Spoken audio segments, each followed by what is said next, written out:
All right, we welcome Coach Gottlieb to the stage, and we'll go ahead. Would you like to make an opening statement or take questions? Sure. I'm just really excited to have a walkthrough today, a practice today, a film session, all the things that we love to do with one another. I'm grateful to still be playing. We know we have a big task ahead, but our players are excited and ready for a good prep day today, and then great game tomorrow night.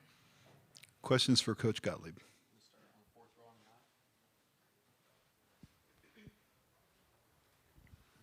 Coach, good morning. Joe Zone, CBS Hartford. Does having a great player on your team around every day, practice, games, does that help you prepare for another team who has a great player? I think the level of talent we have in our gym every day has raised everyone's level. You know, as they say, iron sharpens iron. So I think the atmosphere in our gym gets us ready for big games. I think the fact that we've also played against a lot of great players all year, the UCONN players included in that game, but also other really great teams across the Big Ten, just gets you ready for a moment like this. Go back to the fifth row and then up to the third. Rowan Shaberg, the next. You talked a bit about Clarice's defense yesterday, but just emphasizing that Ayoka Lee had 12 points and 8 of them were when Clarice was not in the game. Can you talk a little bit about her defense and just the season, and also just, you mentioned her history kind of with the program, so talk a bit about that, and then how you're maybe thinking of using her tomorrow and what impact she could have in the game tomorrow. Yeah, I mean, I think in the encyclopedia of basketball, if there was a definition of role player and someone who plays their role to a T, it's Clarice Akinwafo. I think it's probably well known she's going to med school. She wants to go to med school. She studies for the MCATs, probably right now in the locker room, during the open media locker room. But I think if she wanted to be in the WNBA, she could be on somebody's roster for the way that she does her job so exceptionally well. She's an incredible athlete. She's really moves well, powerful athlete, understands defense and buys into that. And I think it allows us to be, you know, who we are. I think it allows our guards to do what they do. I think the tandem of she and Rhea, you know, presents maybe the most formidable defensive front court in the country. And we're going to use her like we would, you know, in any game against, you know, the opponent's bigs. Ryan Cartier, LA Times. Lindsay, you've had to prepare for Paige before. What is it about her that makes her so difficult to defend? And how much does it, I know you don't have JuJu, but how much does it help to have someone like Kennedy who is so good at on-ball defense when you have to try to shut down a player like that? Yeah, I mean, Paige has been an incredible player for years now. She does it efficiently. It's her ability to score, her ability to pass and involve others, to move without the basketball. And I think what we're seeing a little differently now, and I think Gino may have even said it yesterday, it's an urgency, right? Not that she's not been urgent before, but you see it on her face. Like there's no more waiting. You know, it can't be okay next time or next time. It's right now. And so I think you're seeing the urgency of a, you know, of a senior trying to achieve her goals, and she's really good. But also UConn's offense is really good, so it's hard to focus only on one player. I do think we'll put together a game plan that tries to limit Paige and tries to limit their offense the best that we can. And the fact that we have Kennedy Smith is always a bonus to our defense. I think we have multiple defenders. It's not going to take one person. It's going to take a lot of people, you know, to play against, you know, a player that obviously in this tournament is playing as well as anyone, or maybe anyone ever has. I mean, that game last night was certainly something.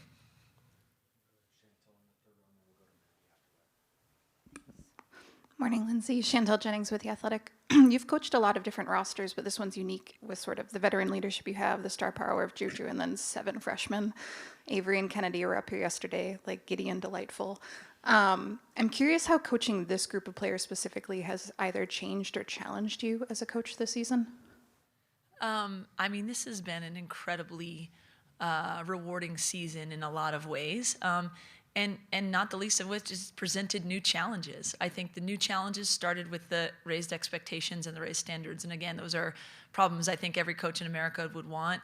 But integrating, you know, returners, star power, key transfers, you know, that came from really successful programs, and then integrating freshmen. And I think, you know, I've said this before, good teams are not just made by slapping, you know, talent on a piece of paper. You see that obviously in professional sports all the time. It takes chemistry and synergy off the court, which I thought we had immediately, and then it takes synergy and chemistry on the court. And I think we had to work for that. And that was a process that I found really rewarding.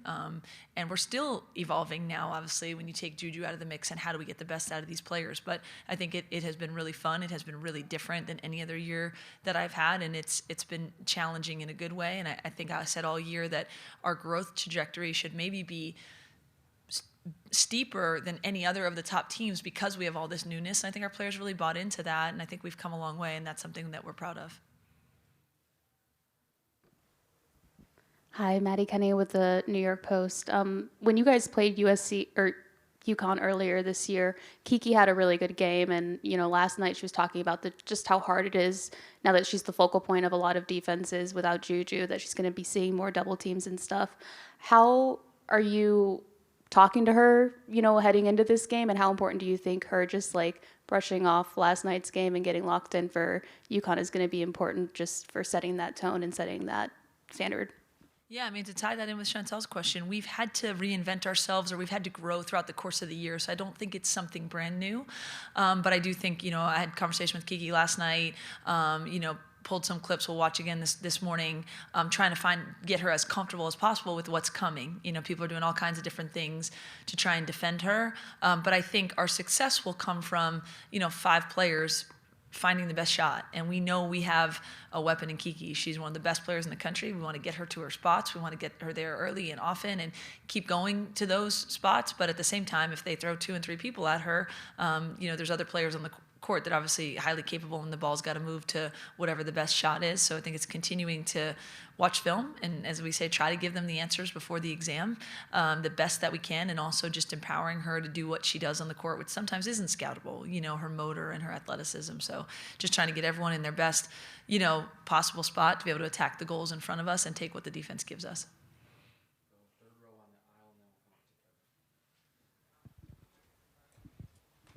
Nancy Armour, USA Today Sports. Lindsay, how, I'm sure, as preparing to play UConn, seeing Paige drop 40 was not great, but knowing what she has gone through and now obviously what JuJu is going to have to go through, how encouraging was it to see, she's gone through this and is back, and not only back, but better than she was before the injury? Yeah, I mean, regardless of who our opponent is on Monday night, I've always had a ton of respect for Paige. I think I sat up here or wherever we were at Portland last year and said that as sad as we were for us, it's hard not to, value what the other team is doing. I've always thought that. I said this the other day too, super appreciative of Gino and how he handles his role and platform in the sport, and was one of the first to reach out to me, when JuJu got hurt. And then I saw that Paige has reached out to JuJu. I just think it shows the quality of human beings that we have in our sport. And yes, I do think it'll be a source of inspiration for JuJu to see someone like Paige literally go through a similar thing at about the same point in their career and come out the other side. Now, obviously, we're hoping that, Monday night is not the showcase for that, right? We're going to try and, limit her to less than 40, certainly. But I think JuJu can see in real time somebody that, is thriving, post-knee injury. ESPN.com, as you're putting together your defensive game plan for Paige in the pick and roll, how important is the mobility of your post players? Because we saw last night what happens if you have to keep them back in the paint. It's important.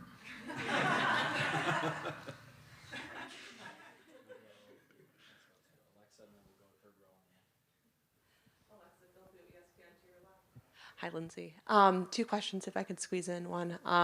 We heard that JuJu FaceTimed the team yesterday after the game. I know you guys wish, obviously, she was here, but what was that moment like, at least to see her excitement and to share that moment with her?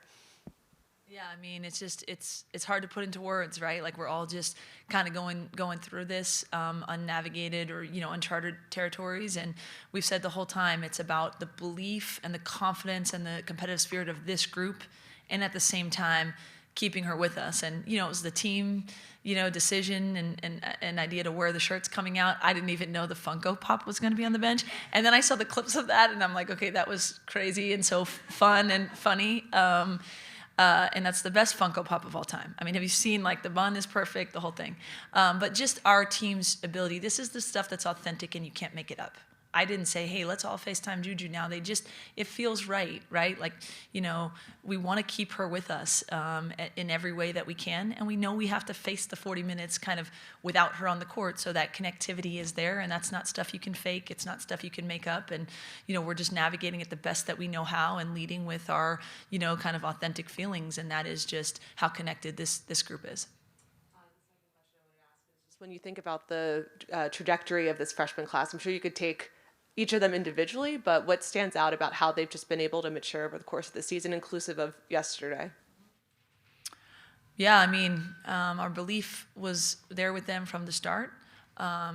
We knew that our freshman class would have to contribute for us to achieve the goals that we were looking to achieve this year. Like, that was written into the plan. I didn't know exactly what it would look like. You don't put in your head, who is it going to be? What is their role going to be exactly? They earned that, but we knew it was going to be, part of our identity was going to be freshman contributors. And we've believed in them all year. And, remember, we've had what we consider kind of one and done type championship games for a very long time, because we knew we were in a battle for, with UCLA for the Big Ten regular season championship. Like, that mattered to us, right? And so you couldn't drop a game along the way, and then we had to beat them in those games. So they've hit big shots and played in big moments throughout. So I think the NCAA tournament's a bigger stage, and now we don't have JuJu, but I don't think they're in situations that are completely foreign, and their growth throughout the course of the year has gotten them ready for these spots. We have time for one more question for Coach. Miriam Swanson, Orange County Register. It's a little bit different, but Clippers coach Ty Lue talks about the postseason as his happy place. And I wonder, for you, how do you view this postseason, sort of the game planning and a tight schedule for great teams with challenges, unforeseen, et cetera? Well, the NBA, you play so many games and it's so long. I feel like when people get to the postseason, they're like, here we are, and so I can understand, his perspective on that. But for us, I mean, it's a balance of both. Like, the journey of the regular season really is, it's the magic of it, right? Like, it's enjoying that grind of it. It's, about 30 games, but yes, then you work all that way to get to this stage. And you're at this stage, and it is not lost on us that, only 8 teams are still here. Coach B says there's only 8 buses now pulling in and out of things that we get to do a walkthrough, a shoot around, what have you. We really embrace that. And then the moments on the court are just, they're unforgettable. They're the ones that I think, people, make sort of the memories of the women's basketball season going forward. And so obviously we're excited to be here and to make our own magic, with each possession and with each game that we're able to play. All right. Thank you, Coach. We'll be back with USC student athletes. Thank you.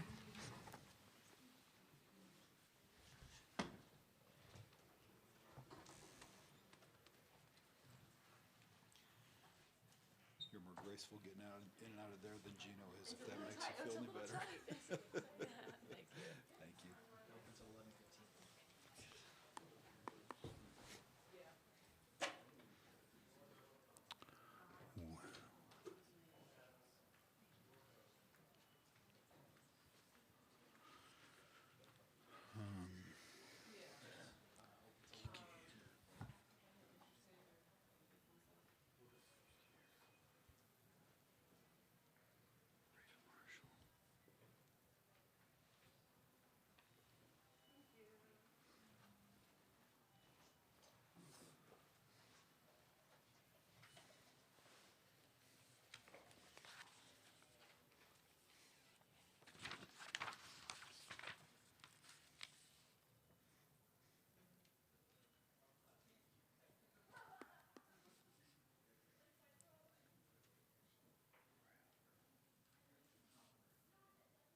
All right, we welcome USC student athletes Kaylee Heckel, Rhea Marshall, and Kiki Iriafin to the stand, and we will go ahead and open it up for questions.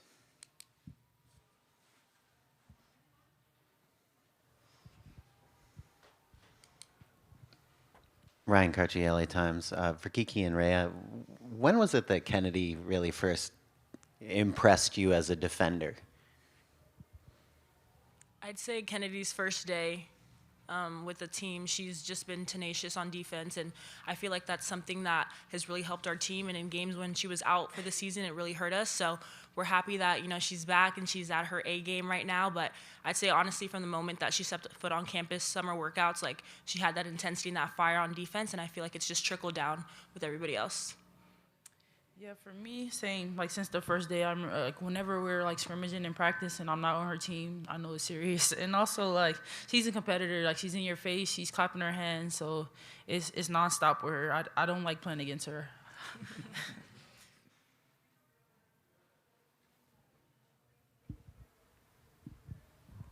Nancy Armour, USA Today Sports. Kaylee, Lindsay was saying that the JuJu tributes that you guys did yesterday were player driven, that it was your guys' idea to wear the t-shirts, and she didn't know that the Funko Pop was even on the bench. So I'm wondering if you can tell me what went into your all thoughts about that and who actually has control of the Funko Pop. Yeah, I think the Funko Pop was Ryan's idea, so I think she brought that. But I think we just really wanted to make everything as normal as possible. She's been with us all season, so we just wanted to make it seem like she was here and she was watching us, supporting us at home, having a watch party with her family. So I think that it just helped us make everything a lot more normal.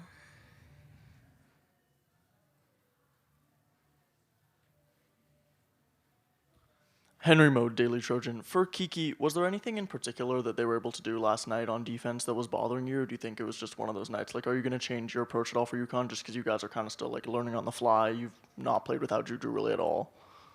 Yeah, I think K-State did a great job of like doubling and trying to limit our paint points, so I'm sure teams are going to continue to do that. We'll probably see that on Monday. So I think for me, it's just watching film, seeing where I'm getting the ball and how can I impact my teammates, if I need to be more of a facilitator for the next game. But I think we're going to see that a lot more, but I think you saw it last game. A lot of our guards are more than capable of taking over and, you know, impacting the game and giving us production. So I think that's something I've been saying all season long is like 1 through 15, we have so much talent. Nobody believes me, but I think you're seeing it now. Kiki, when you played in Connecticut earlier this season, you had a really good game. How much does that just make you have the confidence that you can bounce back from last night? And then also, what can you take away from that as like a whole collective team, knowing that you've already beat them once this season? Yeah, I think my confidence is not shaken. It's one game, and you know it's a new day. We have a new day to fight, and I think as a team beating UConn already gives us a lot of confidence. But we're not cocky. We understand that they're a great team. They're kind of playing at their best right now, and you know we're losing a huge piece. But I think for us, when there's a will, there's a way. We'll have a great game plan to guard them, and I think we really pride ourselves in our defense, and that's something that you know we've been great at. So I think it'll be a great game for us, but we're definitely coming in with a lot of confidence.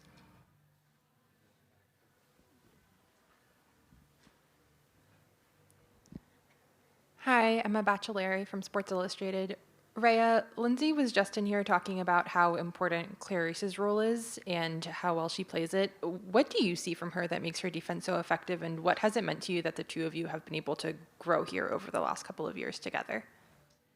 So Clarice is just really good at what she does. She's a force, and honestly, her coming off the bench is, I feel like, another reason why she's so good at what she do, because sometimes for me, when, you know, I get out to a slow start, she's telling me adjustments in ways that I can be better. She's like, sometimes you need to close your door. She's forcing you high side. So whenever she's been vocal to me, that also helps. But also it's just, you should try. You can't score on her one-on-one.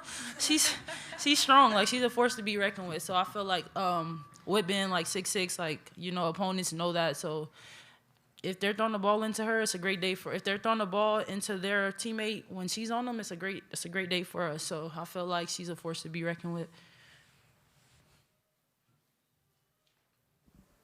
Kevin Pelton, ESPN.com, also for Rhea. How different is the defensive challenge for you going from a Kansas State team that's built around posting up a 6'6" center to now a UConn team that's probably going to test you a little more on the perimeter with their pick and roll game, and then when they can go 5 out?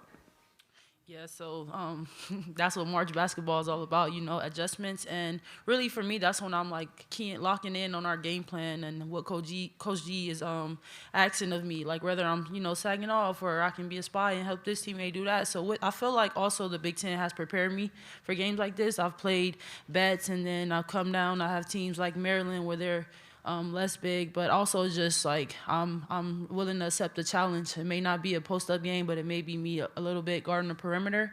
And I know my strengths, which is shot blocking. So I'm just gonna continue to do whatever I have to do defensively for my team.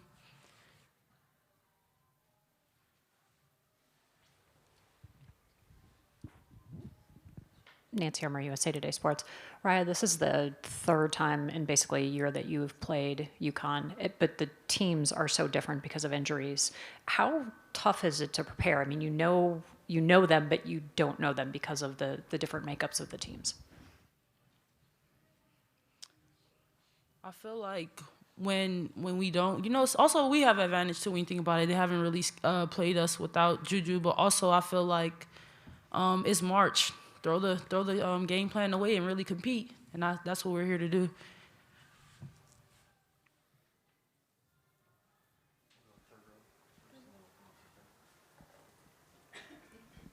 Sabrina Merchant, The Athletic. For Kaylee, it didn't seem like any of your freshman class had any nerves against Kansas State the other night. Like, why do you think it is that you all are so prepared for this moment? Yeah, I think there's been different times throughout the season that we've all stepped up in different ways. And I also think our veterans and Rhea and Kiki, they obviously put a lot of confidence in us. And they think we can just go out there and play well, no matter if they're playing well. Like, they just have so much confidence in us, which obviously helps us have confidence in ourselves. Kevin Pelton, ESPN.com. For Kaylee, staying on the theme of that freshman class, obviously you're excited for everyone on your team, but do you feed off each other's success as freshmen? Is there kind of a different bond? I mean, we sort of saw Avery and Kennedy up on the podium last night, and they were cracking each other up. Yeah, I mean, I think we're all super close. We all live in the same apartment complex, and we're always spending time together. So I think that we've all grown together and have developed really good relationships together. So I think just seeing each other succeed and being able to support each other through our first year of college basketball has been really special for us. More questions? All right, we'll dismiss these three and thank them.